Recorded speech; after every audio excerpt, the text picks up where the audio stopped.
دوزخ میں زیادہ عورتیں کیوں ہوں گی؟ ناظرین گرامی، عورت کا اجر سب سے پہلے ایک حق شوہر کو یہ بھی ہے کہ اس کی اجازت حاصل کیے بغیر عورت گھر میں سے کوئی چیز کسی کو ہرگز نہ دے، اور اگر وہ دے دے گی تو عورت پر اس کا گناہ ہوگا اور اس کا ثواب مرد کو حاصل ہوگا۔ ایک حق یہ بھی مرد کو حاصل ہے کہ اگر خاوند کی اجازت حاصل نہ ہو تو عورت نفل روزہ نہ رکھے، اور اگر بلا اجازت وہ روزہ رکھ لے اور بھوکی اور پیاسی رہے گی تو وہ روزہ قبول نہ ہوگا۔ نیز عورت اگر بلا اجازت خاوند کے گھر سے نکلے تو اس پر فرشتے لعنت کرتے ہیں جب تک وہ لوٹ کر گھر میں داخل نہ ہو جائے یا توبہ نہ کرے۔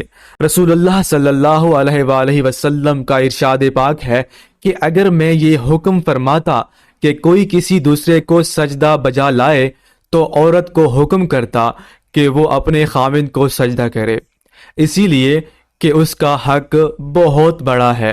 رسول اللہ صلی اللہ علیہ وآلہ وسلم کا ارشاد پاک ہے کہ عورت اس وقت اللہ کے قریب ہوتی ہے جب وہ اپنے گھر ہو۔ عورت کی نماز گھر کے صحن میں بجائے مسجد کے افضل ہوتی ہے، اور گھر کے صحن کے بجائے کمرے کے اندر پڑھے تو وہ افضل نماز ہے، اور سامنے کے کمرے کے بجائے اگر اندر والے کمرے میں نماز پڑھے تو افضل ہوگی۔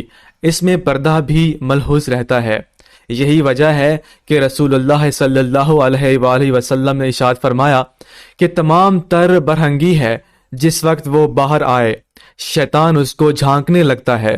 رسول اللہ صلی اللہ علیہ وآلہ وسلم کا ارشاد یہ بھی ہے کہ عورت کی 10 بے پردگیاں ہیں، وہ نکاح کر لے تو اس کا ایک پردہ شوہر ہوتا ہے، اور وہ مر جائے تو قبر اس کے لیے 9 پردے ہوتے ہیں۔ سبحان اللہ۔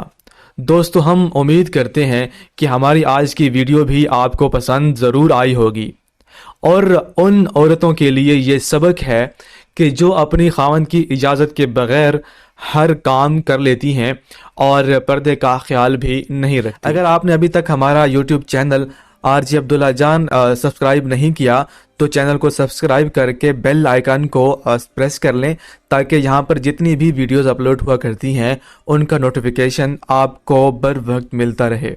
آنے والی ویڈیو تک اپنے بھائی، اپنے میزبان عبداللہ جان کو دیجیے اجازت۔ اللہ حافظ۔